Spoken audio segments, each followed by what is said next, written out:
Quero saudar os meus irmãos e irmãs, amigos e amigas do portal Escola Dominical com a gloriosa paz de nosso Senhor Jesus Cristo.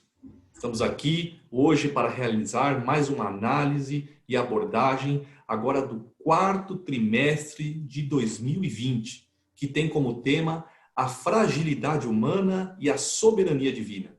Lições do sofrimento e da restauração de Jó, nesse trimestre agora sobre o comentário do nosso irmão José Gonçalves.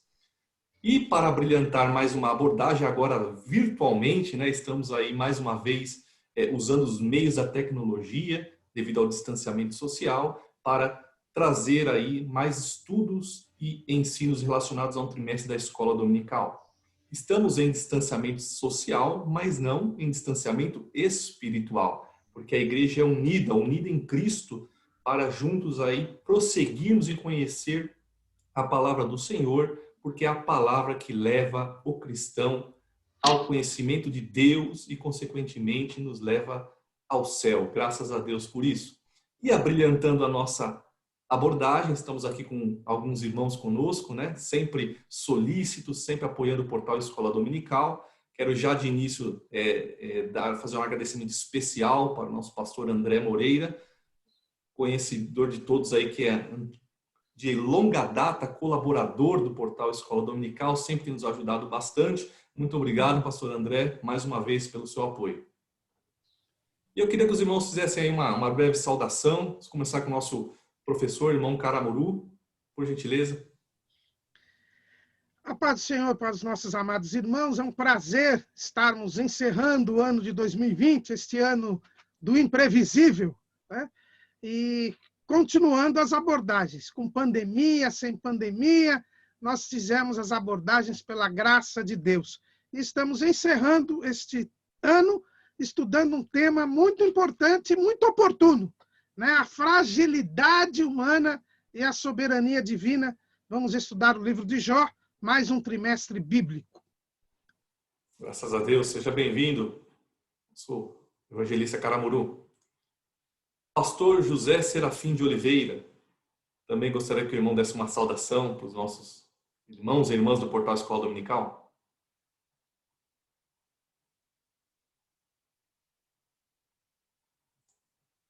Acho que nós não estamos ouvindo o áudio do pastor José Serafim.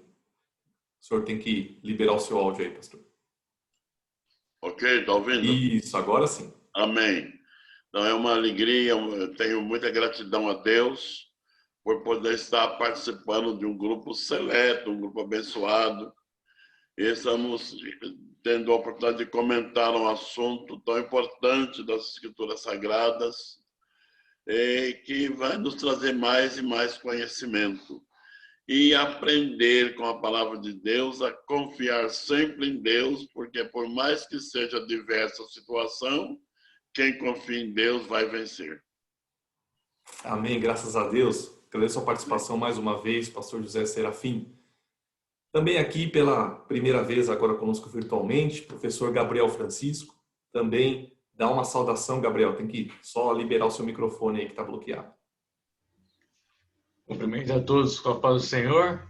Amém. É um prazer para mim estar aqui com os irmãos, né? Primeira vez. Gostaria de saudar a cada um.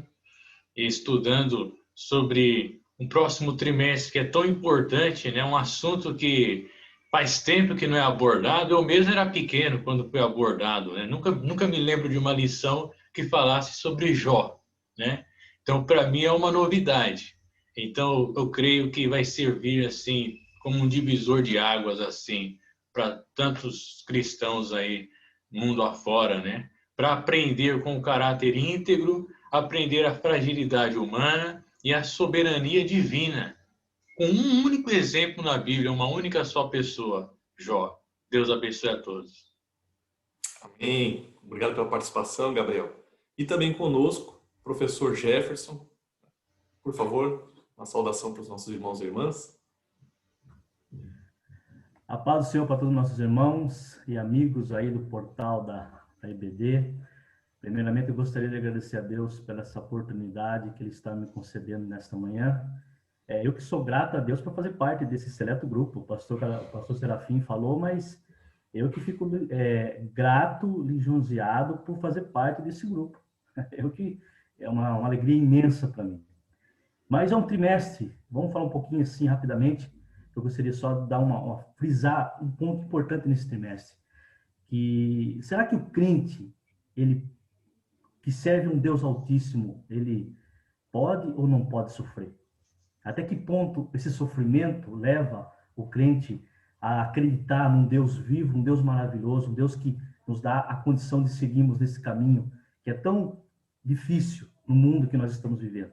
É uma pergunta que nós vamos nos fazer nesse trimestre, e com o estudo que nós vamos ter nesse trimestre a respeito do livro de Jó, nós vamos aprender coisas maravilhosas. Não é à toa que um livro de sapiência, no caso, perdão, um livro de sabedoria, e que nós vamos aprender muito, e que eu creio que nesse trimestre o irmão e a irmã vai ser fortalecido pela palavra de Deus, em nome de Jesus. Amém. Muito bem colocado, professor Jefferson. Realmente, para nós vai ser de um crescimento espiritual, uma abundância, né, do conhecimento muito grande, o estudo desse trimestre. E eu cometi um equívoco aqui no início, eu não saudei os nossos irmãos e irmãs aí do grupo EBD em questão também, queria saudar a todos, né? Este grupo EBD em questão aí, gerenciado pelo pastor André, é um grupo que é voltado para discussões envolvendo a escola bíblica dominical, é uma bênção, recomendo aí a todos que puderem fazer parte, vai ser muito enriquecedor, né, para suas aulas, para o seu conhecimento bíblico também, né? Então, o Grupo EBD em questão e o Portal EBD sempre aí trabalhando juntos, visando o ensino da palavra de Deus. E, meus irmãos, para nós começarmos a nossa abordagem, eu queria aí pedir para o nosso irmão evangelista Caramuru, iniciar respondendo uma pergunta para nós. Irmão Caramuru, quais são as peculiaridades do livro de Jó? Pois bem, nós vamos ter um trimestre bíblico e nós vamos aprender a respeito do livro de Jó. E o livro de Jó, ele é um livro singular nas Escrituras. Existem algumas características do livro de Jó que não se repetem em outros livros. Em primeiro lugar, o livro de Jó é o primeiro livro que foi escrito da Bíblia Sagrada. Há uma discussão sobre a autoria do livro de Jó, se quem escreveu o livro de Jó, mas todas as alternativas que são apresentadas pelos estudiosos da Bíblia mostram que o livro de Jó é o livro mais antigo a ser escrito. Porque alguns entendem, a maior parte dos estudiosos entendem, a tradição judaica entende, que quem escreveu o livro de Jó foi Moisés. Mas quando ele ainda estava cuidando das ovelhas do seu sogro, Jetro, na terra de Midian. Então, teria sido o primeiro livro escrito por Moisés. Então, o que já faz do livro de Jó o mais antigo. Outros entendem que foi o próprio Jó quem teria escrito este livro. E como Jó é contemporâneo de Abraão, presume-se, ou pelo menos do período patriarcal, também faz com que o livro de Jó seja o mais antigo. Outros entendem, como Meyer Pittman, que o livro de Jó foi escrito por Eliú, que é um dos amigos de Jó. Então, também seria daquela época, o que faz de Jó o livro mais antigo também. E há outros ainda que acham que foi o próprio Jetro, que seria um descendente de Jó e que teria escrito o livro. Então, de qualquer maneira, todas essas alternativas mostram que o livro de Jó é o mais antigo livro que foi escrito da Bíblia Sagrada. Então, o início da revelação de Deus para o homem, através do livro de Jó. Além dessa peculiaridade, nós vemos que o livro de Jó, ele não diz o lugar, nem o período histórico em que os fatos ocorreram. É verdade, alguém pode dizer, mas, irmão Caramuru, o livro de Jó fala que Jó morava na terra de Uz. Mas onde é a terra de Uz? Há muita discussão a esse respeito. Então, e a Bíblia diz que havia um homem na terra de Uz que se chamava Jó. E só fala disso. Não fala mais nada sobre o local onde ocorreram os fatos, os debates em que se envolveram Jó, seus amigos e depois Deus e Jó. Então, também não fala da época que foi escrito o livro de Jó e não há nenhuma indicação quanto ao período, né? Como eu disse, os estudiosos entendem que foi no período patriarcal, porque ainda não existia a nação de Israel, não é mencionada a nação de Israel. Jó era um gentio, não era israelita. Em Israel nem existia, muito provavelmente, porque se ele é contemporâneo de Abrão, a nação de Israel estava começando a ser formada. Então, é um livro que não menciona a nação de Israel em momento algum, que é anterior à nação de Israel. Veja que o livro do Gênesis, embora ele fale de fatos anteriores à nação de Israel, ele começa também a falar da formação de Israel. Então, é o único livro da Bíblia que é totalmente anterior à existência de Israel. E, mesmo assim, sempre foi um livro reconhecido pelos judeus, embora conte a história de um gentio. Então, é outra característica singular do livro de Jó. A terceira característica peculiar do livro de Jó é que o livro de Jó ele começa escrito em prosa, depois ele passa a ser um livro poético e termina novamente sendo um livro em prosa. Também é algo que não é repetido em nenhum outro livro da Bíblia. Nenhum outro livro tem essas duas formas literárias, né? É um prosa, quer dizer, escrito como uma história, em linhas corridas, e depois se torna um poema, e depois novamente se torna prosa. E, por fim, o livro de Jó é um livro que tem um sem número de informações científicas que até hoje causam admiração e surpresa para os cientistas. É no livro de Jó que nós descobrimos que a Terra está sustentada sobre o nada. É no livro de Jó que nós descobrimos que o homem estava começando ali a extrair os metais das terras. É no livro de Jó que nós descobrimos que as camadas inferiores da terra estão em altíssima temperatura. O saudoso pastor Ailton Muniz de Carvalho, que essa pandemia levou do nosso convívio, ele costumava chamar Jó de o cientista de Deus, porque o livro de Jó tem inúmeras revelações científicas. Estas são algumas peculiaridades do livro de Jó. Amém, pastor. Realmente muito enriquecedor, né? Então, achei interessante o que o senhor comentou agora no final, a riqueza científica do livro, né? Assim, aumentando ainda mais a exatidão, né, da escrita da palavra do Senhor, né? Como ela é verdadeira e fiel, né? Num tempo em que a tecnologia não podia nem imaginar, né? Nem imaginar. E é o livro mais antigo, né? É justo o primeiro livro que já traz uma série de revelações. Exato. E vamos estudar num trimestre onde se comemora o Dia da Bíblia, né? Um subsídio aí importante, né, para fazer um link entre os dois assuntos nesse trimestre. E eu queria agora fazer uma pergunta para o nosso professor Gabriel. Professor Gabriel, fala um pouquinho para a gente o que nós podemos aprender com o testemunho que Deus dá de Jó.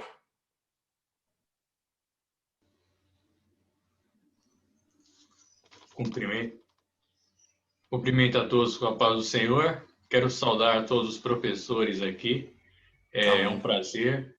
Ao grupo também EBD em questão, que eu fui adicionado há um tempo atrás também. Deus abençoe. Então, em se tratando do livro de Jó, eu começo do pressuposto, né, de uma linha de raciocínio, de que Deus ele possui diversas características, diversas qualidades, né, e dentre suas qualidades se encontra moralidade, integridade e imutabilidade. Dentro dessas características de Deus, ele estabeleceu um padrão de justiça, um padrão de integridade para todo ser humano. Nós vemos que ao longo de toda a história da humanidade, os cientistas, as pessoas doutas, né, ou até mesmo os ateus, não conseguem explicar o fato de cada ser humano nascer com uma consciência moral. Quem colocou essa consciência moral no ser humano a não ser o próprio Deus, né? Todo ser humano tem essa consciência moral. Inclusive, Paulo, na Epístola aos Romanos, ele vai falar que os gentios que não têm lei, ele as tem escritas nos seus próprios corações. E mediante isso serão julgados pelas suas consciências no dia que Jesus há de revelar o segredo de toda a humanidade. Paulo, quando se encontrava ali na cidade de Atenas, ele disse para os filósofos, né, epicureus e estoicos, né, ele disse que porque nele nós vivemos e nos movemos, né? Então, o ser humano como um todo, ele está completamente relacionado a Deus. Inclusive, um grande teólogo chamado Don Richardson, ele escreveu um livro chamado Fator Melquisedeque, na onde ele aborda justamente isso.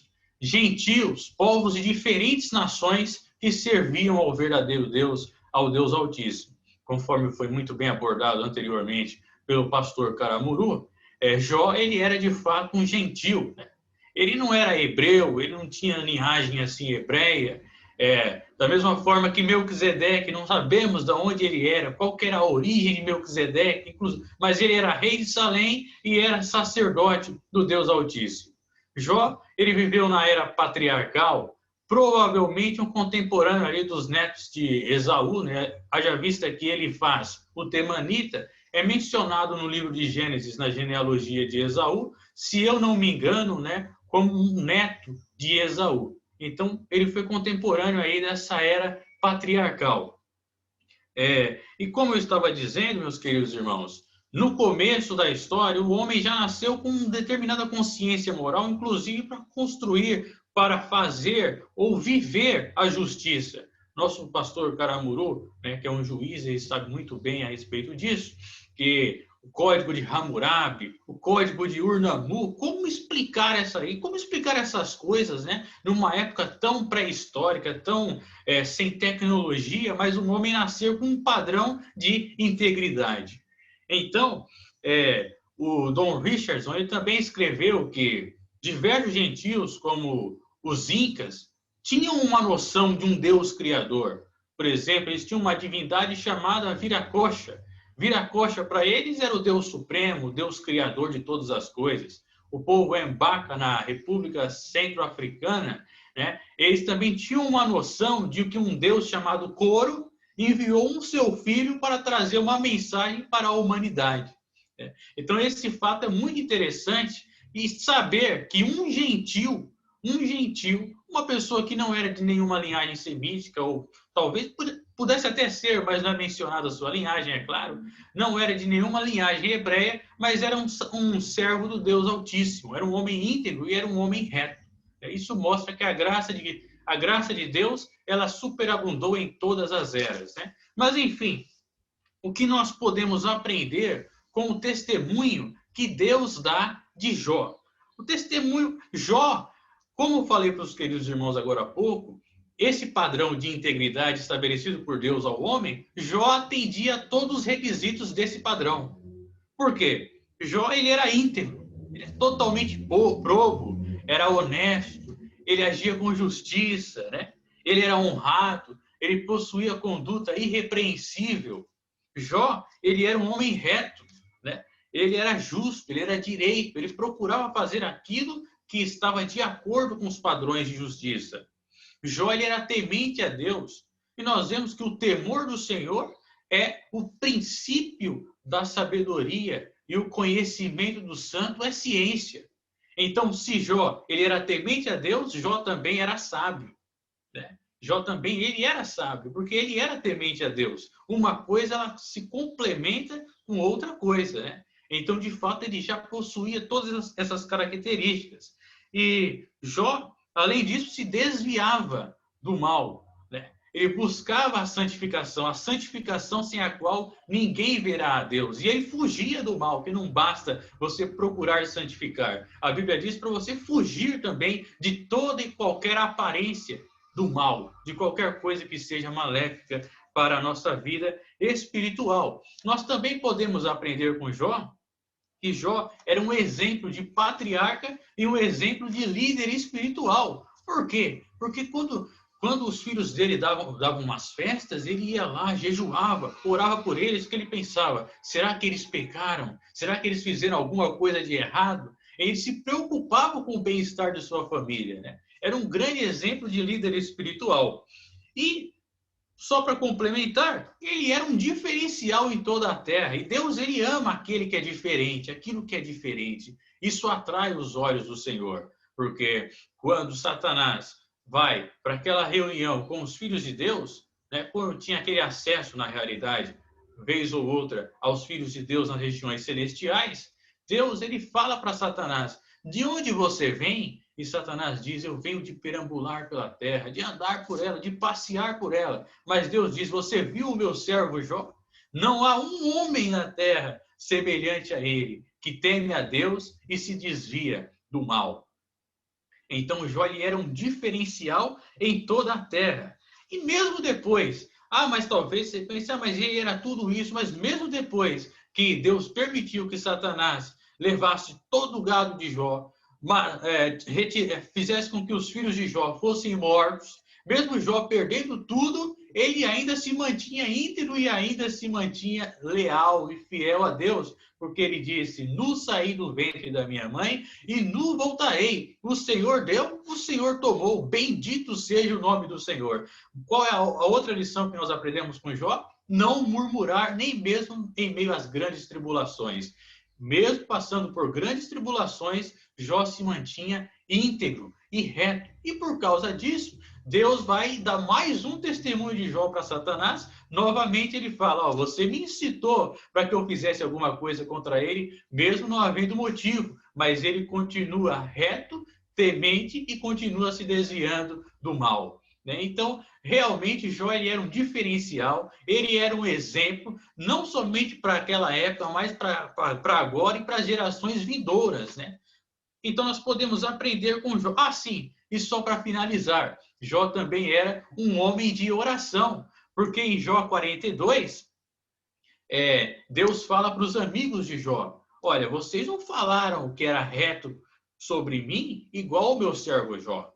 Agora o meu servo Jó vai orar por vocês e eu vou ouvir a oração que ele vai fazer por vocês. Então, Jó também era um homem de oração. Então, nós podemos aprender com o testemunho que Deus dá de Jó. Integridade, retidão, temer ao Senhor, se desviar do mal, ser exemplo de líder espiritual, ser um diferencial, não murmurar, nem que seja em meio a grandes tribulações e, por fim, sermos homens de oração. Deus abençoe a todos. Eu agradeço aqui por essa pergunta aqui, por ter o prazer de respondê-la. Amém, Gabriel. Realmente muito bem colocado, né? E essas referências que você deu, esse testemunho que o próprio Deus dá sobre Jó, é um exemplo para nós, né? E nós vemos um momento onde os testemunhos não têm sido muito bons, né? Nós vemos muitos cristãos, né? Muitos, inclusive, pastores aparecendo nas notícias policiais, né? E isso é um grande prejuízo para a obra de Deus. Então, estudar sobre esse testemunho, essa integridade da vida de Jó, né? E um testemunho que não foi dado pelos seus conhecidos, pelos seus parentes, né? Mas o próprio Deus testemunhando, que sirva de exemplo para nós, né? E agora eu queria convidar o nosso pastor José Serafim. Pastor José Serafim, fala um pouquinho para a gente sobre qual o perfil de Jó como marido e como pai. Eu só tenho que tirar do mudo aí o seu... Tira do mudo, pastor, o microfone, por gentileza. Ok? Isso, certinho. Amém. O professor Gabriel até entrou um pouquinho nesse terreno, não é? Jó como marido e como pai. Jó se revelou um verdadeiro sacerdote do lar, verdadeiro sacerdote da família. No momento que ele mais precisava do apoio da mulher, da esposa, porque ele havia perdido tudo, como já sabemos, né? Os filhos, os bens, a saúde. Naquela situação, humilhado, ele precisava de alguém que o desse uma palavra. E ninguém como a esposa seria a pessoa mais certa para lembrá-lo da sua fidelidade a Deus e o confortar de que o Deus a quem ele sempre foi fiel o assistiria e lhe tiraria daquela angústia. Mas, pelo contrário, ela veio dizer a ele que amaldiçoasse seu Deus e morresse. Ainda o repreendeu: você ainda mantém tua sinceridade nessa situação? Amaldiçoa esse Deus e morre.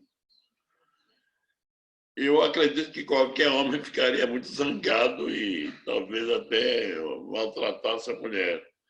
Ele foi enérgico, mas a respeitou, como fala qualquer louca. Ele não chamou ela de louca. Quer dizer, foi palavras insensatas. Então ele mostrou sua fidelidade. E tanto isso é real, porque sabemos que no fim, passando toda a sua aflição, a Bíblia diz que ele teve mais 3 filhas com a mesma mulher. Não fala que ele tenha tido outra mulher, não. Então a mulher sobreviveu, suportou, então ele foi um marido fiel até o fim. Quanto aos filhos, eram 3 mulheres e 7 homens. Não é assim que está escrito. E eles costumavam se reunirem na casa de um deles uma vez. Está escrito que era no dia de cada um, não sei se era no aniversário, se era alguma data específica que eles marcavam, mas se reuniam. Aí está um belíssimo exemplo. Uma família numerosa,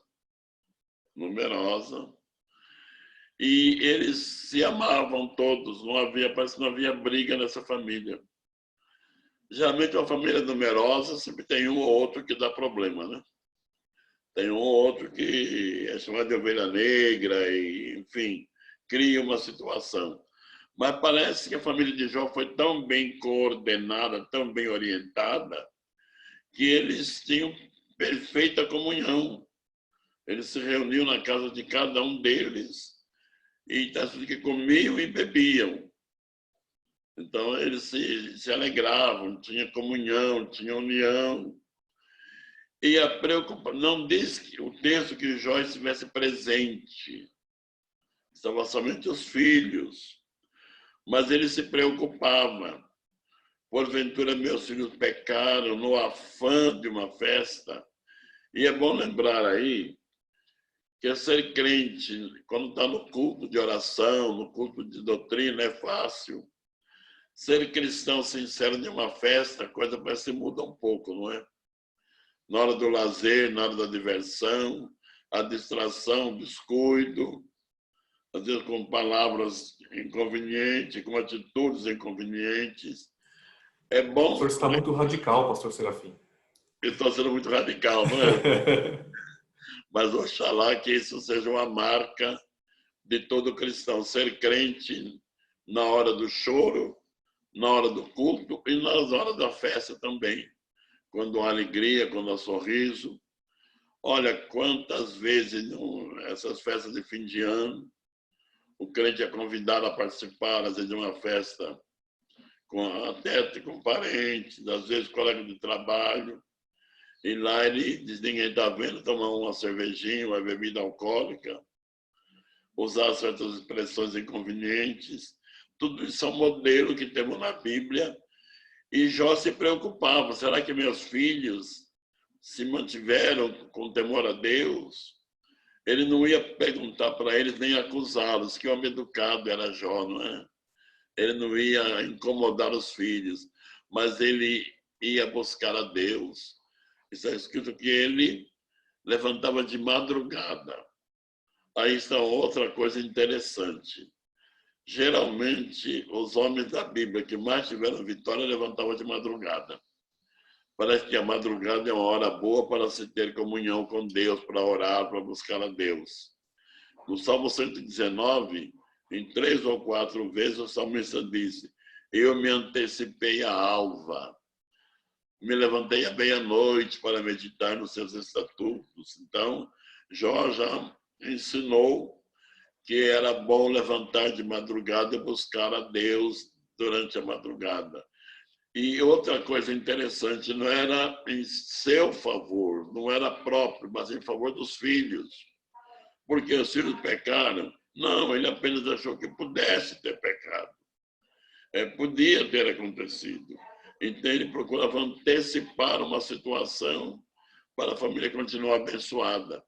Fazia holocaustos, sacrificava um animal, orava e já pedia perdão para os filhos. Então, um modelo de pai espetacular.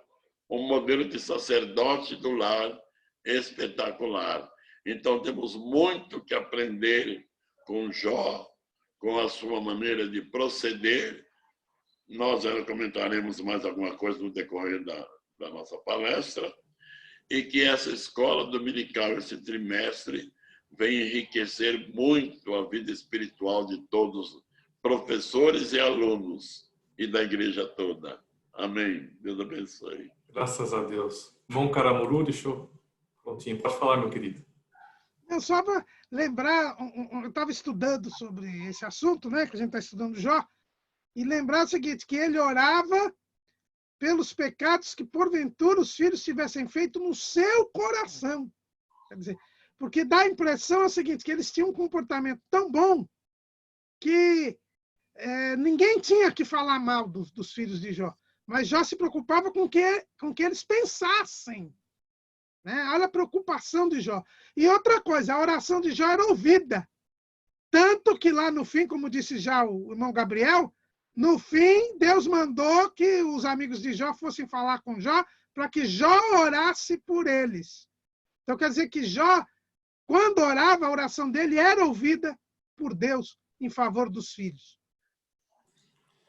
Pastor Zé Serafim, olha, quando o senhor falou sobre as festas, né, festas da empresa, até dá para engolir, pastor, mas ficar com a mesma mulher, pastor, aí fica difícil, né, pastor? É verdade, é verdade. É claro que eu estou brincando, né? Claro. Mas é um exemplo para nós. Mas virou moda até em algumas igrejas, não é? É verdade, pastor. Trocar de mulher, algumas igrejas até estão defendendo o divórcio, a separação. Deus não mudou de ideia, Deus é o mesmo. O casamento estabelecido por Deus é para que o casal seja um fiel ao outro enquanto viverem. Enquanto viverem. Glória a Deus. Seria bom que no meio do povo de Deus nunca se falasse em adultério, nunca se falasse em infidelidade conjugal, nunca se falasse em separação de casais. Bom, eu, por exemplo, estou casado, vou completar 57 anos. Já minha esposa já está um pouquinho mais do que eu, já passou dos 80. Mas eu me lembro dela jovem, quando eu me casei, é a mesma mulher. Apenas o cabelo agora está branco, não é mais como era, é um pouco enrugada, mas é a mesma mulher. Com mais experiência, com mais conhecimento, e passamos por várias dificuldades na vida, mas estamos aí. E eu digo às vezes comento com ela, que está se cumprindo em nós o Salmo 128, e verás os filhos dos teus filhos, e a paz da tua família. Graças a Deus. A minha família é numerosa, já tenho netos e bisnetos. Deus tem nos guardado maravilhosamente, tanto dessa doença, dessa pandemia que assustou o mundo todo, como da violência que está hoje de uma maneira incontrolada. Mas todos os membros da nossa família, Deus tem guardado e protegido. Então, está se cumprindo na minha casa, na minha família, o Salmo 128. E eu gostaria de aproveitar o ensejo e dar uma palavra de ânimo e conforto para aqueles nossos irmãos que têm alguns filhos que estão fora dos caminhos do Senhor. A Bíblia diz que Deus fará misericórdia até 1000 gerações daqueles que amam e guardam a sua palavra. Então, nossos filhos, neto, bisneto, trineto e assim por diante, têm uma marca de Deus na vida deles. E Deus tem com eles um cuidado especial. Graças a Deus, né? Eu não sei se o irmão Jefferson queria comentar alguma coisa sobre essa questão, mas eu vou aproveitar, irmão Jefferson, eu vou passar a palavra para ti, e se você quiser comentar alguma coisa, você já faz isso e já também responde. É uma dúvida que eu tenho, professor Jefferson. Eu queria que o irmão falasse um pouquinho para nós sobre qual o papel do diabo na provação de Jó. A paz do Senhor para os irmãos aí que estão nos assistindo. Uma pergunta, como dizia um professor que eu tive aqui no Senac, aqui em Sorocaba, capciosa. Por que capciosa? Porque será que realmente o diabo ele pode afligir o ser humano? Até que ponto ele pode afligir o ser humano? A gente se pergunta às vezes disso. Foi falado aí durante o início da nossa abordagem, pelos irmãos, muito bem falado, que alguns acreditam que Jó, ele sabia que tinha um Deus que era dono de tudo e que ele tinha um conhecimento daquilo, né? E no decorrer da luta dele, que o pastor Serafim falou aí no finalzinho, interessante, dessas bênçãos que seguem, né? Que protege a família. Não vamos dizer aqui que não há uma igreja aí que diz que é uma maldição hereditária, né? Que é uma coisa que, não tem condição de você assimilar isso, né? Mas é interessante. E muitos perguntam, mas Jó, temente a Deus, conhecia, mas não tinha uma intimidade, vamos dizer assim. A gente entende dessa forma, mas ele sabia que tinha um Deus Altíssimo, um Deus que cuidava dele, né? E aí a pergunta que o irmão Humberto me fez faz com que nós possamos refletir muito a respeito disso. Porque qual o papel do diabo na aprovação de Jó? É simples, irmão Humberto e os irmãos que estão assistindo. O papel do diabo, era justamente que era fazer com que ele não blasfemasse contra Deus. Então, eu vou tirar tudo que ele tem, os bens, a família dele, vou destruir tudo, né? E vou ver se ele vai ainda ter a fidelidade com o Senhor. Né? É isso que o diabo tentou de todas as formas, como se você ler no capítulo 1, 2 e 3, ele já não aparece mais no restante dos capítulos, né? No capítulo 1, no versículo 11, é interessante que ele fala: mas estenda a tua mão e toca em tudo que tem e verás se não blasfema de ti na tua face. Né? Depois nós vemos no capítulo 3 aí, que ele fala depois do nascimento dele, que ele amaldiçoou o nascimento dele, mas no todo o trajeto desse livro maravilhoso, ele não blasfemou em hipótese alguma contra Deus. Nós sabemos que na antiga aliança, né, o diabo ele aparecia, mas falou com Deus. Aqui ele falou justamente com Deus, quando nós lemos o capítulo 1, no versículo, se não me falha a memória, o versículo que ele fala apresentar-se diante de Deus, no versículo 1 e 6, que fala: e vindo um dia em que os filhos de Deus vieram apresentar-se perante o Senhor, e veio também Satanás entre eles. Nós sabemos que depois da nova aliança, né, o diabo não teve essa fala, você não vê ele falando diretamente com Deus como ele falava aqui, que teve essa quebra. Mas isso é um estudo mais posterior aí para frente. Inclusive, esta pergunta também, nós vamos ter um êxito dela também na lição número 3, onde Jó é a realidade de Satanás. Então, o que eu entendo aqui, meus amados irmãos e aqueles que estão nos assistindo, é que o papel do diabo era tirar, vamos dizer aqui para nossos dias, tirar o foco, tirar ele, dele blasfemar contra Deus. E ele não fez isso. A Bíblia, se nós lemos aqui, você vê que ele não tem, ele fala, ele se queixa de algumas coisas, mas diretamente ele não blasfema, porque ele perdeu tudo, ele perdeu tudo, mas no final Deus exaltou ele, né, de uma forma tremenda. Nós sabemos que o diabo, conforme no Evangelho de Jesus Cristo, capítulo de João, né, fala João 10:10, que ele fica ao redor da terra, né, esperando para alguém tragar alguém. né? E também o apóstolo Paulo, em 2 Coríntios, capítulo 4, versículo 4, ele fala que é um Deus deste século, né? E também porque não podemos entrar também conforme Pedro, capítulo 5, versículo 8, 9, e o diabo ele recebe uma permissão para afligir os crentes, é interessante isso, de várias maneiras, quando nós lemos em 1 Pedro, capítulo 5, 8 e 9, né? Então, o papel principal aí, lógico que o livro de Jó, ele não vem falando e não vem também trazendo para nós uma demonização, vamos dizer assim, mas ele fala daquilo que, no capítulo 1, 2 e 3, depois do sequente você não vê mais, o diabo ali falando, né, que tudo que tirasse dele, tudo que tomasse dele, ele ia ainda blasfemar contra Deus, e ele não fez isso. Então, o papel principal aqui, dessa aprovação, vamos dizer assim, era que fizesse com que Jó blasfemasse contra Deus, e coisa que ele não fez.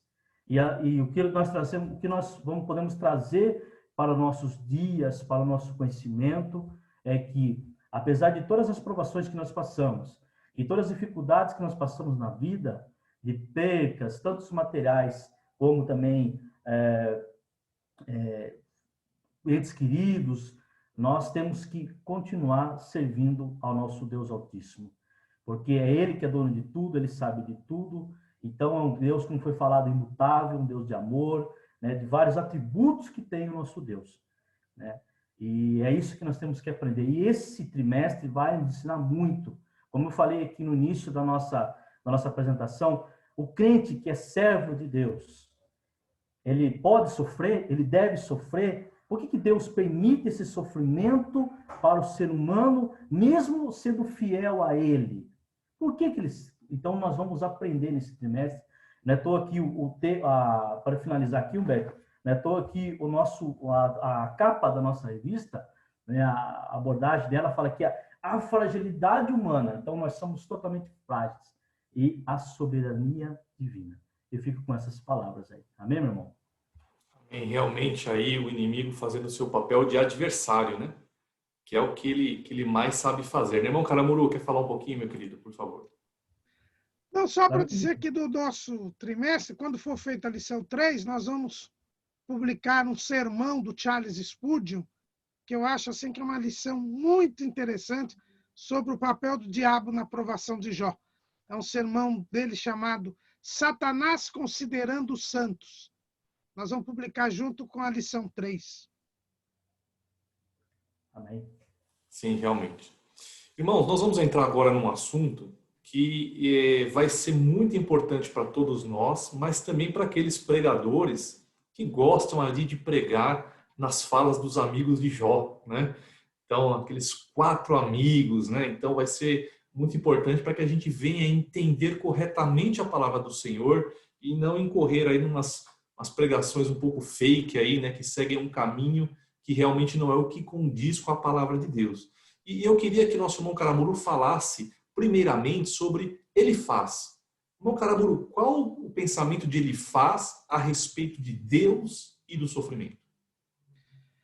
Eu gostaria primeiro de dizer que eu gostei muito dos títulos das lições desse trimestre referentes ao pensamento de cada um dos amigos de Jó. Eu achei que a Casa Publicadora foi muito feliz, porque nos títulos a gente vê bem o pensamento de cada um desses amigos. O primeiro, que é o Elifaz, vai ser a lição número 6, e o título é o seguinte: a teologia de Elifaz, só os pecadores sofrem. Elifaz, pelo jeito, era o mais antigo dos amigos de Jó, porque ele é o primeiro que sempre fala, né? Na verdade, o livro de Jó, ele começa com esse desafio entre Jó e o diabo, entre Deus e o diabo a respeito de Jó. E depois, no capítulo 3 em diante, nós temos uma sequência dos debates, né, entre Jó e os seus amigos. E são 3 rodadas de discussões. E Elifaz sempre é o primeiro que fala em cada uma dessas rodadas. E como Eliú, que é o 4º amigo, que só aparece no fim do livro, ele diz que ele falou por último porque ele era o mais novo, então a gente imagina que Elifaz seja o mais antigo. E o que a gente percebe na teologia de Elifaz, que é muito hoje pregada, viu? Também outra coisa que a gente vai ver, que as coisas que andam pregando aí de falsidade nos nossos púlpitos são bem antigas, já estavam no livro mais antigo escrito da Bíblia. Elifaz, ele vai fazer toda a sua discussão em cima de uma experiência que ele teve com um espírito. E esse espírito se indica claramente que se tratava do diabo mesmo. Né? Porque ele diz lá no capítulo 4 de Jó que ele estava entre pensamentos e visões da noite, quando me sobreveio um espanto e um temor. Um espírito passou por mim, fez-me arrepiar os cabelos, e ele faz a seguinte pergunta: seria, porventura, o homem mais justo do que Deus? Seria, porventura, o varão mais puro do que o seu Criador? Eis que nos seus servos não confia, e nos seus anjos encontra loucura. Quanto mais naqueles que habitam em casas de lodo, cujo fundamento está no pó, e são machucados como a traça? Então, aqui, esse espírito, e a gente nota que esse espírito tinha uma certa mágoa de Deus, né? Porque diz que Deus achou loucura em alguns anjos. Quem será esse espírito? Né? É o diabo, está na cara, que é o diabo. Né? Porque Deus encontrou loucura no diabo, porque ele pecou contra Deus, se rebelou contra Deus. E em cima dessa falsa afirmação, ele faz é construir todo o seu pensamento. Qual é o pensamento de Elifaz? O pensamento de Elifaz é muito simples. Só sofre quem peca.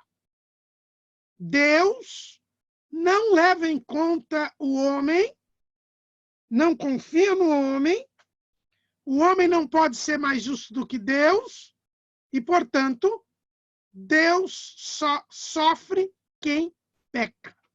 Então, não quer sofrer, não peque. Então, na verdade, Elifaz está dizendo para Jó: você pecou, por isso é que você ficou sem nada, doente, e por isso é que você não pode continuar nessa situação. Confessa o seu pecado.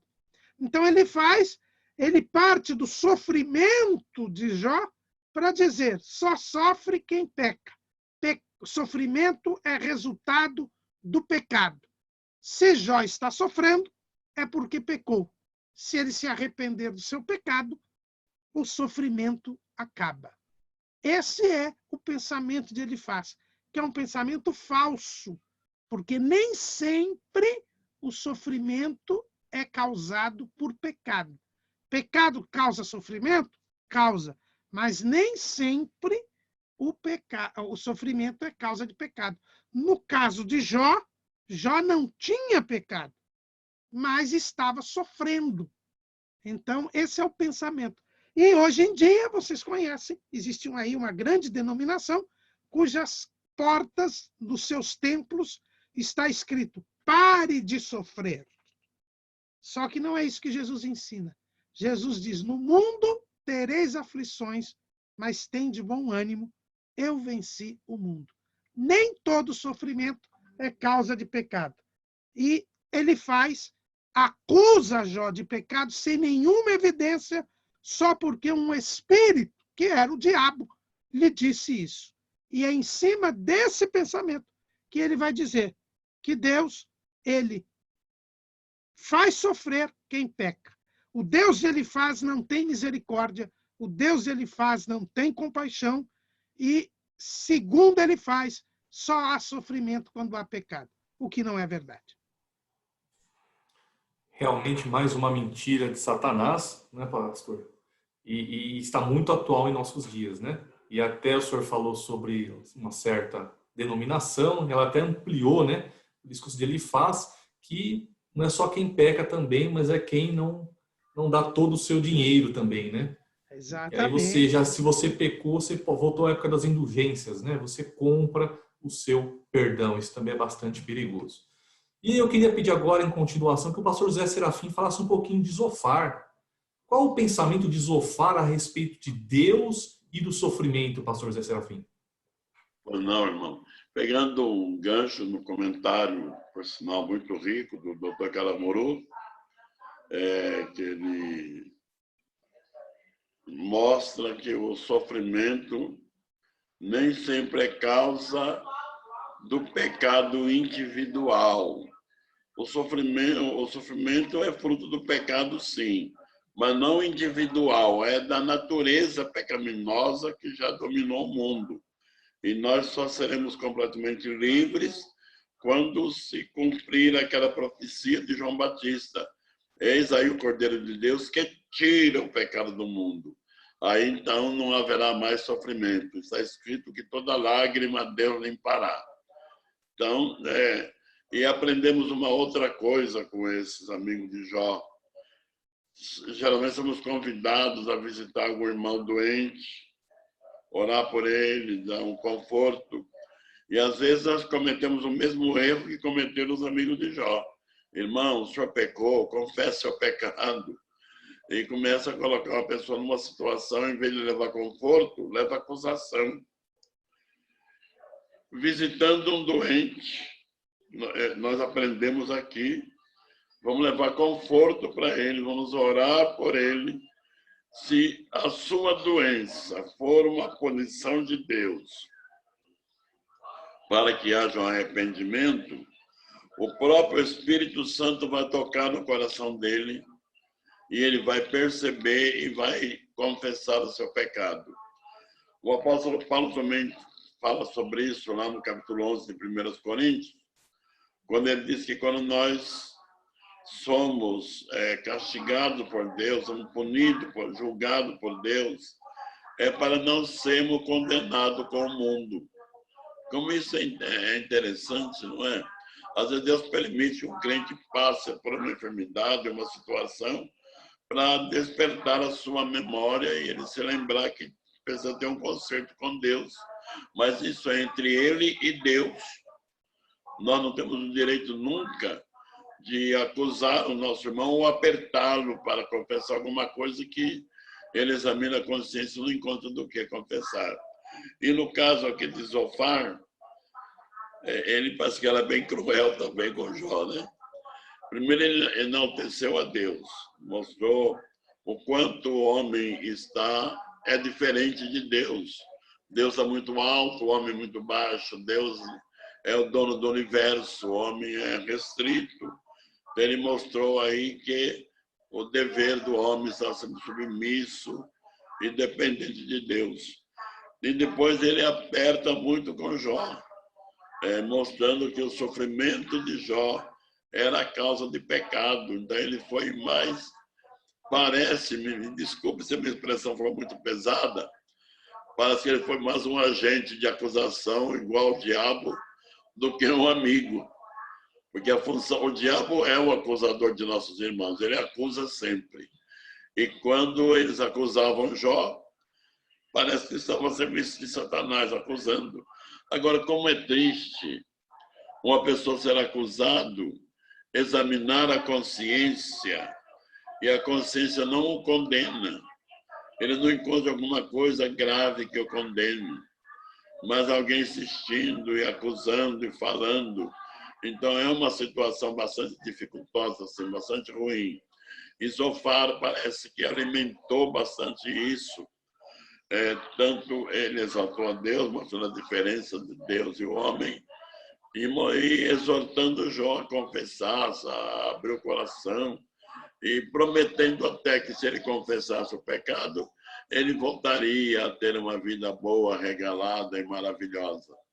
E como já estamos abordando aqui e comentando, Deus não promete aqui uma vida abundante, maravilhosa. Pode até acontecer, sim, mas às vezes ela não é boa, às vezes ela contribui para a nossa eterna perdição. Jó era um homem fiel e temente a Deus, porque Deus podia confiar nele, ele dar bens. Os bens não lhe subiriam à cabeça. Ele não teria os seus bens acima do seu Deus. Deus está acima de todas as coisas. E eu gostaria até de aproveitar aqui também, lembrando do testemunho que Deus deu de Jó. Deus testemunhou a vida de Jó para quem? Para o diabo. Você viu, meu servo Jó, como ele é fiel, ele é temente, justo e se desvia do mal. Seria bom que cada um de nós perguntássemos o que Deus falaria para o diabo a meu respeito. Será que ele diria a mesma coisa? Ou se o diabo falasse, olha, tem lá o Serafim, ele está crente que está tudo bem, toca nele. Será que Deus ia falar, pode tocar que eu confio? Ou Deus fala, não toca nele não, porque é muito frágil. É uma casca de ovo, pode quebrar. Deixa ele comigo. Então é bom refletir isso daí, né? O que Deus diria a meu respeito? Ele daria mesmo testemunho? Ou ele se reservaria a ficar até calado? Pastor, o senhor estava falando, pastor, já vou passar para o irmão Jefferson, e o senhor estava falando sobre esse início do discurso de Zofar, né? Como ele engrandece a Deus, mostra uma reverência, né? E eu me lembrei lá do Evangelho segundo escreveu Mateus, capítulo 7, versículo 21 e 22, né? Nem todo que me diz Senhor, Senhor, entrará no reino dos céus, mas aquele que faz a vontade de meu Pai que está nos céus. Muitos me dirão naquele dia, Senhor, Senhor, não profetizamos nós em teu nome? E em teu nome não expulsamos demônios? E em teu nome não fizemos muitas maravilhas? Então, uma reflexão, né? Porque às vezes nós podemos apresentar uma santidade, um temor a Deus, né? Como fez Zofar, porém ali incutido está uma atitude, né? Que venha ser contrária à vontade de Deus. Irmão Jefferson quer falar? Fica à vontade, meu querido. Só assim, complementando o que o nosso nobre pastor Serafim falou, interessante quando ele falou aí no início do seu comentário, a respeito de nós visitarmos os irmãos enfermos, né? É interessante isso daí, porque a igreja, às vezes, muitas das vezes, posso te dizer que peca em relação a isso, porque acho que há um distanciamento.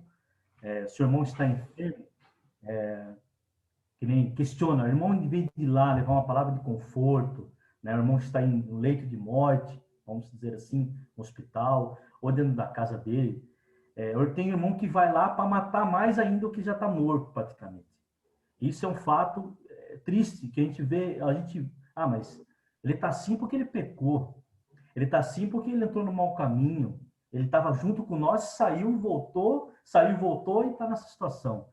Então, isso serve também de um alerta para nós, que lógico, nós que temos o conhecimento, não cometemos esse deslize, mas quando irmos na casa de um irmão que está doente, que está enfermo, ou uma irmã, levamos uma palavra de conforto, sim, porque Deus ele pode restabelecer a saúde, ele é o dono de tudo.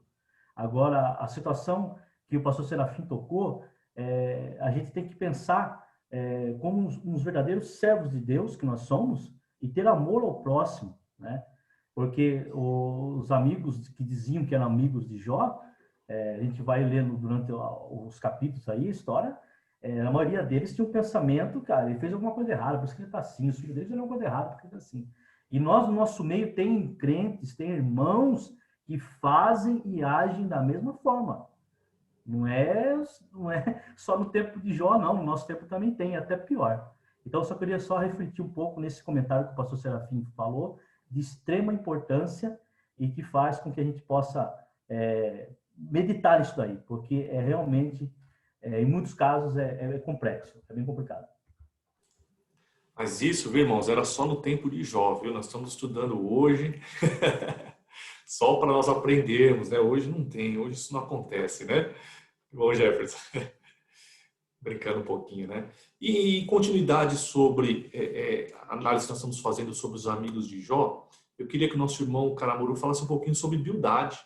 O que o pensamento de Bildade fala a respeito de Deus e do sofrimento, pastor Caramuru? Como eu disse, eu gostei muito dos títulos da revista a respeito da teologia de cada um dos amigos de Jó. A Bildade nós vamos estudar na lição 7, e a pergunta é: se há sofrimento, há pecado oculto. Mesmo nessa linha do Zofardo, ele faz. Humildade, o pensamento dele está lá em Jó 8:3. Porventura perverteria Deus o direito e perverteria o Todo-Poderoso a justiça? Ele diz o seguinte: Deus pune os ímpios, os pecadores. Então, o sofrimento, ele é resultado de um pecado escondido. Inclusive, a humildade, ele começa o seu discurso de forma cruel mesmo. O que ele diz? Ele diz que os filhos de Jó morreram porque pecaram. Olha lá, ele diz assim: se teus filhos pecarem contra ele, também ele os lançou na mão da sua transgressão. Já começou dizendo: ó, Jó, os seus filhos, Deus já matou porque eram pecadores.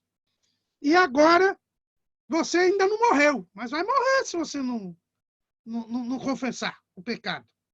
Então, sofrimento é pecado oculto. Então, se tem sofrimento é porque pecou. Também é na mesma linha, mas aqui é uma característica dos amigos de Jó. O Deus deles é um Deus distante, um Deus ausente, um Deus incapaz de ter misericórdia, de ter compaixão. Um Deus carrasco. Esse é o Deus pregado pelos amigos de Jó. E veja que Deus, no final do livro, disse que vocês não falaram de mim o que era correto, como meu servo Jó. E Jó, quando respondia aos seus amigos, ele dizia: não, eu sou íntimo de Deus. Eu tenho participação com Deus. Eu tenho comunhão com Deus. Deus não me é distante. Eu não estou entendendo o que está acontecendo, eu estou me queixando diante dele, eu quero uma satisfação dele, mas ele não é distante, e ele ama.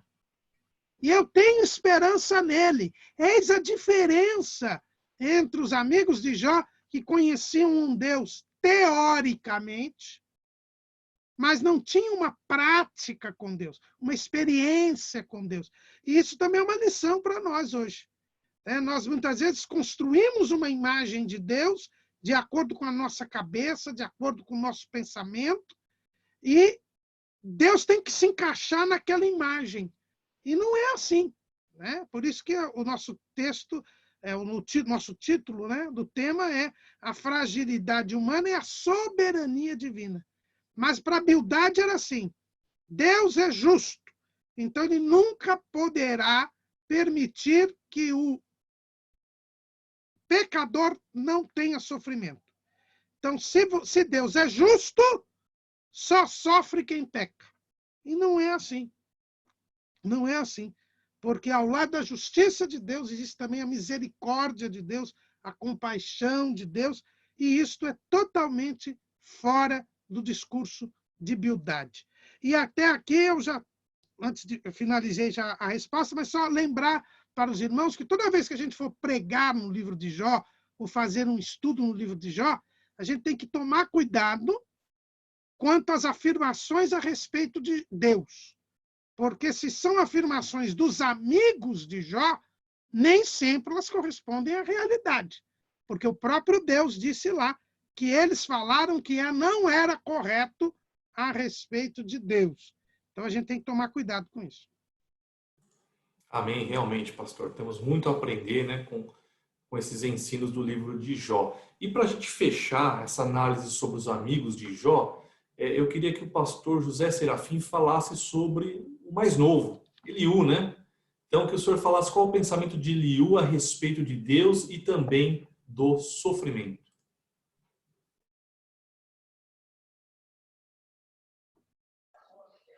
Eliú seguiu a mesma linha de Zofar, de Bildade, também achando que era fruto de pecado, acusando Jó. Ele foi até na nossa linguagem aqui, muito grosseiro, chamando Jó até de mentiroso.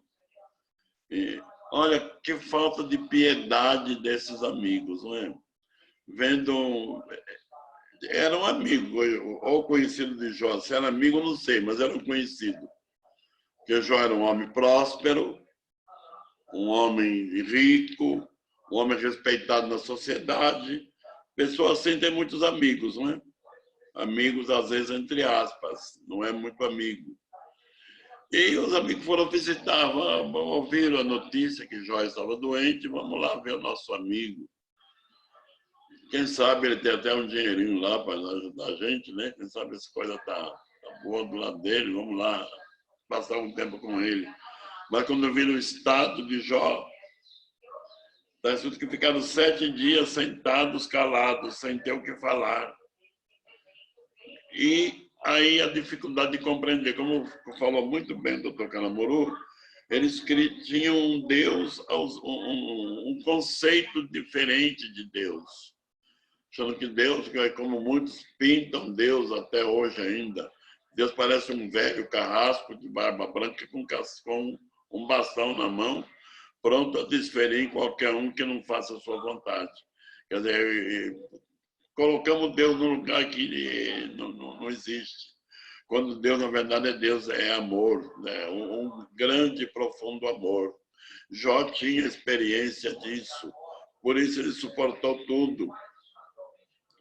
Então, seu amigo, ele faz assim como Zofar, como Bildade, também procurou acusar a Jó e o aconselhando a se arrepender.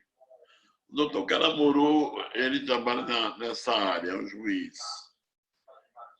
E se uma pessoa for preso apenas por suspeita, mas ele não cometeu o crime do qual ele é acusado, hoje parece que a tortura não está sendo permitida, mas houve uma época que se torturava um preso para arrancar dele uma confissão, não é?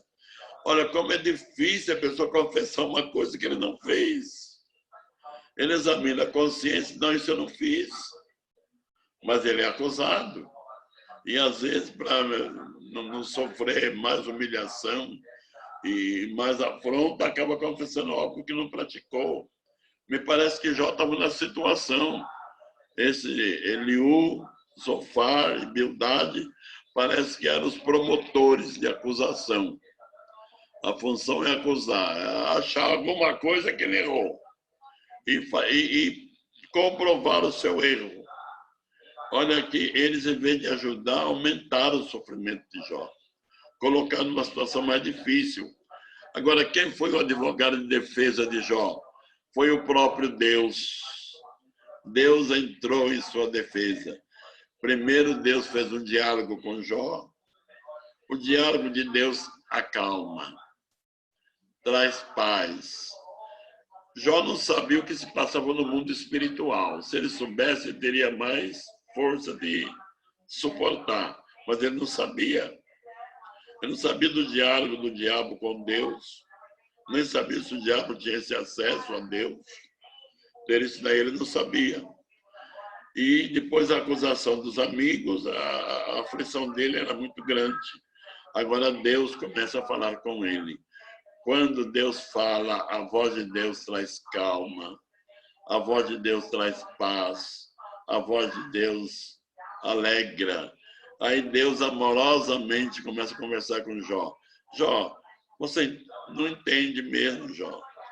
Onde você estava quando eu fiz o mundo, você não existia ainda. Então deixa comigo, eu sei o que estou fazendo. Confia. E depois Deus foi, contestou contra os amigos de Jó, os repreendendo e dizendo que eles não, como já disse o doutor Calamuru, eles não falaram a verdade, não falaram com justiça. E depois Deus mandou que os seus próprios amigos dependessem da oração de Jó. E outra coisa tão importante aí, Jó deixou de orar por ele. Os amigos de Jó que foram lá visitá-lo não oraram por ele. Foi ele que orou pelos amigos. E enquanto ele orava pelos seus amigos, Deus lhe restaurou a saúde. Então aprendemos mais uma coisa. É bom orar pelos nossos irmãos sempre, mesmo quando devíamos orar somente por mim. Esqueça um pouco de mim. Vamos orar pelos meus irmãos que estão em aflição, que estão doentes, que estão sofrendo, porque orando por eles, eu seria um canal de bênção. e para a bênção passar por quem eu estou intercedendo, ela passa por mim. Então, eu sou o primeiro a ser abençoado também. Amém? Bem, pastor, e o senhor me fez aqui pensar um pouquinho, né? Estava raciocinando aqui enquanto o senhor falava, e um ensinamento que a gente pode tirar de Jó é algo que vem acontecendo muito em nossos dias, principalmente com o advento das redes sociais, né? Então, hoje as pessoas elas têm buscado muito o conforto do amigo, do colega, do parente, né? Não que esse conforto não deva existir, não seja bom, é bom, mas a gente tem que tomar um pouco de cuidado com essa dependência, né? Dependência de ouvir aquilo que nós queremos ouvir, né? Então, isso pode colocar em risco justamente a gente entrar numa situação onde a gente pode ser levado por uma conversa enganosa, como era dos amigos de Jó, né? Então, sempre a gente saber que em Jesus, em Deus, nós temos o conforto pleno, o conforto perfeito, né? Porque o único que conhece o nosso coração, que conhece a nossa verdadeira necessidade, seja ela passar pela prova, né? Seja ela entrar com o livramento naquele momento, mas Deus, ele sabe tudo, né? Sabe todas as coisas, onisciente, onipresente, e é o verdadeiro amigo, né? Muito bom ter amigos, claro, né? Não é isso que eu estou dizendo, mas a amizade de Deus, ela suplanta todas as coisas, né?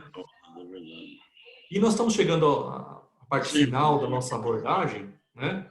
Um certo Oi, pastor. irmão, Pode falar, pastor. só uma lembrança, um certo irmão, Claro.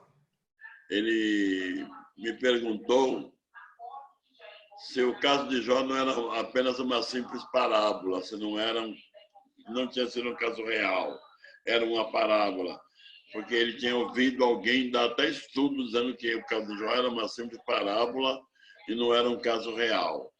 É claro que eu contestei na hora, não era um caso real, por várias razões. Parábola não dá nome de ninguém. Um certo homem tinha 2 filhos, um certo homem tinha terras, mas o nome não dá. Aqui dá o nome de Jó, dá o nome dos seus 3 amigos. Então, já se vê que não é uma parábola, era caso real. Havia um homem na terra de Uz, cujo nome era Jó. Então, identifica bem. E outra coisa depois, que mostra que não era nenhuma parábola, era um caso real, foi quando Tiago fez lembrança no capítulo 5, verso 11. Viste qual foi o sofrimento de Jó, a paciência de Jó e o fim que o Senhor lhe deu.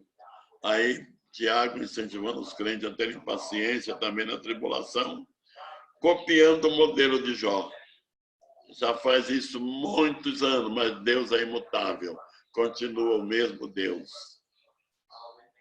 Amém. Obrigado. Amém. Irmão Caramuru, depois eu passo para o Gabriel. Quer falar? O o Gabriel quer falar, sim, ele sim. levantou a mãozinha. Por favor, Gabriel. Eu gostaria de fazer só um comentário, né, que derruba essa ideia de que os justos não sofrem, de que o sofrimento só vem através do pecado, sendo que essa ideia é um pouco equivocada. Então, gostaria de ler só um texto breve, que é o Salmo de número 88, né, que é o salmo mais triste da Bíblia, né, de um servo de Deus que era Emã, o cantor, que inclusive era neto de Samuel, e mostra que até mesmo a descendência dos justos não está isenta de sofrimento. Pode sofrer sim. Então, Salmo 88, versículo 3 e depois os versículos 15 ao 18. Diz assim: minha alma está saturada de desgraças, minha vida está à beira das profundezas da morte. O 15.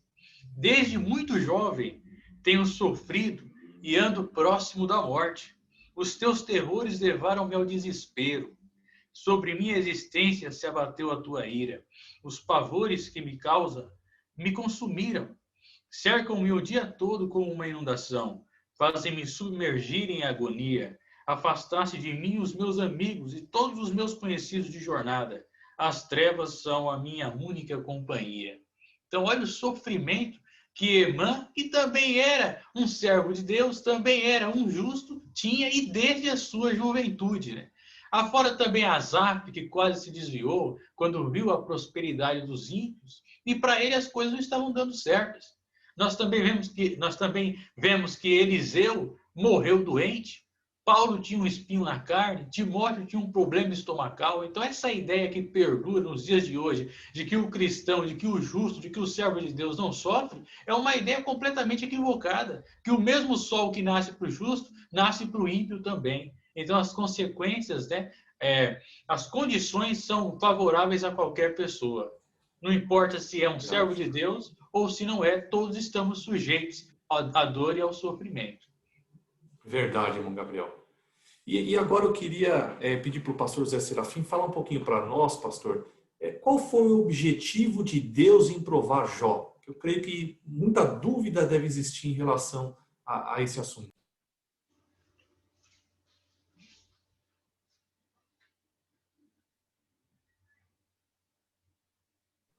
Tá no mudo, pastor. O senhor precisa só tirar do mudo.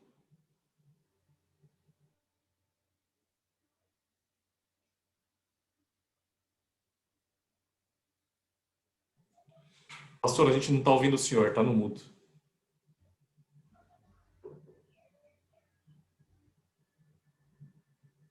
Ainda não.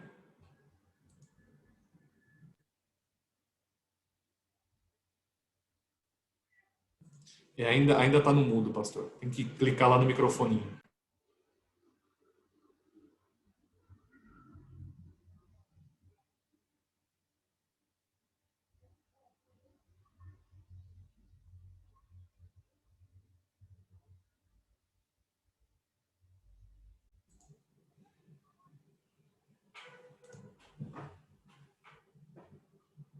Ainda continua no mudo. No canto inferior esquerdo, pastor, tem um microfoninho ali.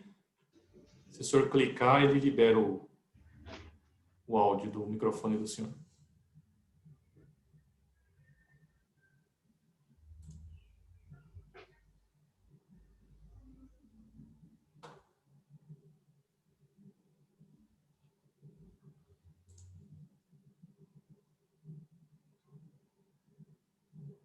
Tem que colocar no mute. Isso, agora sim, pastor. Está me ouvindo agora? Estou sim. Uhum. Amém. Desculpe a minha inabilidade. Imagina, pastor. Nós estamos ao vivo, acontece. Amém, assim amém. Estamos falando sobre porque Deus permitiu tudo aquilo, com que objetivo? É bom que nós saibamos que Deus permitiu o sofrimento de Jó, não foi para dar uma satisfação ao diabo, que Deus não deve satisfação a ninguém. Deus permitiu tudo aquilo para nós temos na Bíblia um precioso ensinamento. Primeiro, ficar confirmado que o diabo é o nosso acusador. Está escrito lá no capítulo 2 de Apocalipse que ele é o acusador de nossos irmãos. E ele os acusa de dia e de noite. Então, há sempre um demônio pesquisando nossa vida e levando a Deus os nossos erros, nos acusando. Saibamos disso. O diabo é o nosso acusador. E saibamos de outra coisa. Quando vier a luta, seja ela até por algum erro que nós cometemos, não significa uma eterna condenação. Podemos confessar nossos erros a Deus, abrir o nosso coração e Ele virá em nosso socorro. E aprender também outra coisa. Confia em Deus sempre. Ainda que aos nossos olhos não haja esperança, deposita em Deus a sua confiança. Ele tem poder sobre o vento, sobre o mar, sobre a natureza, sobre todas as coisas. Descansemos em Deus. Há 2 textos na Bíblia que eu costumo sempre citar quando vamos visitar alguém. Lá, Filipenses 4, verso 6. O apóstolo aconselha que não estejamos ansiosos por coisa alguma. Antes que nossas petições sejam conhecidas diante de Deus com ação de graça. A ansiedade faz mal para a saúde. A ansiedade tira o sono. A pessoa que fica ansioso Ou ele come demais e pode ter um problema de obesidade, ou ele perde o apetite, pode ter um problema de saúde por falta de alimentação. Então, a ansiedade é ruim.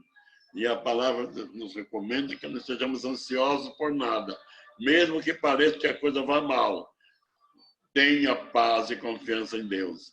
E o apóstolo Pedro aconselha, lançando sobre ele toda a vossa ansiedade, porque ele tem cuidado de vós. Isso não quer dizer que o crente seja uma pessoa irresponsável e não pense nos seus problemas. Ele tem que ter consciência das suas responsabilidades e levá-las a Deus em oração. O simples fato de nós levarmos a Deus já entra a paz no coração. E no tempo certo, Deus entra em ação. Disso podemos ter absoluta certeza. Amém? Amém, graças a Deus, pastor Serafim. Já estou muito animado e ansioso para iniciar esses nossos estudos. E para a gente finalizar, eu queria pedir para o nosso professor, nosso evangelista Caramuru, irmão Caramuru, ao ler o livro de Jó, que lições nós podemos tirar?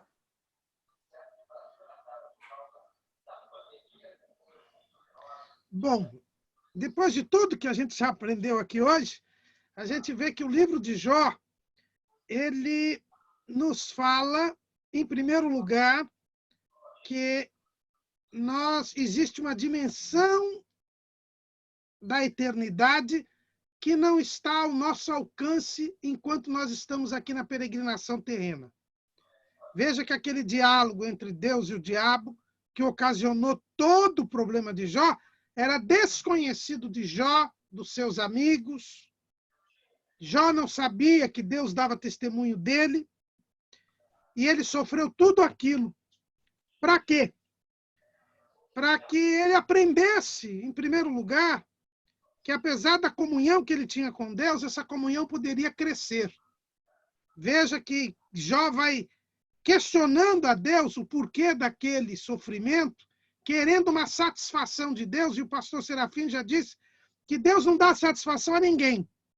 Ele não fez isso para dar satisfação ao diabo, muito menos deu satisfação a Jó. É por isso que o nosso trimestre fala da soberania divina. Jó não soube por que estava sofrendo. Porque o sofrimento está além da nossa capacidade. Agora, no sofrimento, não veio mal para Jó. Ele mesmo, no final da prova, ele não tinha terminado a prova ainda, estava no finalzinho, nem ele sabia que estava no fim, mas ele diz lá em Jó 42:5, com o ouvir dos meus ouvidos ouvi, mas agora te veem os meus olhos. Ele admite que todo aquele sofrimento o fez se aproximar ainda mais de Deus, o fez conhecer ainda mais a Deus. Então foi um bem para Jó, esse sofrimento.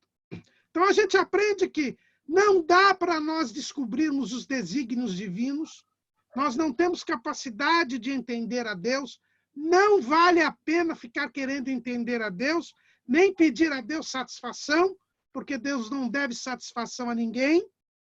A primeira pergunta que Deus faz para Jó, aquele questionário que Deus faz para Jó, que Jó não respondeu uma pergunta sequer, Deus começa dizendo assim: Jó, já que você se acha tão importante, querendo saber por que está sofrendo, me diga onde você estava quando eu criei o mundo. Você é tão importante assim? Então, nós aprendemos que nós não devemos questionar a Deus. Nós devemos confiar em Deus, buscar a Deus. Veja que Jó queria uma satisfação de Deus, mas ele buscava a Deus e ele disse, olha, eu sei que o meu Redentor vive e que por fim se levantará. Ainda que ele me mate, eu nele esperarei. Então, Jó ele queria uma satisfação de Deus e ele não estava correto em fazê-lo, mas ele confiava em Deus. Ele tinha relacionamento com Deus, o que não acontecia com seus amigos. Então, o que a gente aprende? Que não cabe a nós questionar a Deus, querer entendê-lo, mas cabe a nós buscá-lo, esperar nele. e saber que ele lhe quer o nosso bem. Ao contrário do que diziam os amigos de Jó, Deus sempre quer o nosso bem. E todas as coisas cooperam para o bem daqueles que amam a Deus e são chamados pelo seu decreto. Passemos o que passemos aqui. Soframos o que soframos aqui. Tudo é para o nosso bem. Jó disse que melhorou a comunhão dele com Deus, ele cresceu espiritualmente com aquele sofrimento. E depois Deus lhe deu tudo em dobro, mas não foi por causa disso que ele disse isso. Quando ele disse isso, ele ainda estava sem nada, sem filhos e doente. Mas ele entendeu que Deus só nos beneficia. E muitas vezes o sofrimento é a forma de ele nos trazer o bem. Então, o que nós aprendemos? Nós aprendemos que nós somos meros mortais, que devemos buscar a Deus, confiar em Deus, agradar a Deus e que Deus sempre irá nos fazer o bem. Graças a Deus. Irmãos, estamos chegando ao final de mais uma análise e abordagem do trimestre. Eu gostaria de agradecer a cada um dos irmãos o tempo desprendido, a preparação para esta abordagem. E Deus tem sido conosco, tem nos ajudado, a cada um de nós, nesse trabalho, nessa obra que é do ensino da palavra do Senhor. Que Deus recompense a cada um dos irmãos, também os nossos amigos, irmãos e irmãs internautas. Que Deus abençoe mais um trimestre, que Deus dê graça, sabedoria, para que nós venhamos a levar ao povo de Deus o conhecimento da genuína palavra do Senhor. Mais uma vez agradeço ao pastor André, ficou aí no nosso apoio técnico hoje. Muito obrigado, pastor André, como sempre, nos ajudando, né? E que todo mundo saiba que tudo é para a glória de Deus. Agradeço aos irmãos, fiquem todos com Deus, em nome de Jesus. Irmão, dá licença. Claro, pastor. Eu quero mandar um abraço para o irmão Jefferson, para o Gabriel. Jefferson, a esposa, já sei que ele tem um filhinho lá, já me falou, todo orgulhoso que tem um nenê na casa dele. Parabéns pelo teu filhinho, irmão Jefferson. Deus abençoe. Deus abençoe a sua esposa, Raquel. Deus abençoe o professor Gabriel. E é uma alegria. O doutor Caramuru e eu estamos... Alguém até nos disse que nós parecemos Elias e Eliseu, né? Eu não sei se eu sou o Elias ou o Eliseu. Acho que eu sou o Elias. Acho que o Eliseu é o doutor Caramuru. Só se for pela idade. Só se for pela idade. O dobro das bênçãos. Então, Deus nos colocou num ambiente confortável, no meio de pessoas, amigos verdadeiros. Não eram os amigos de Jó, não.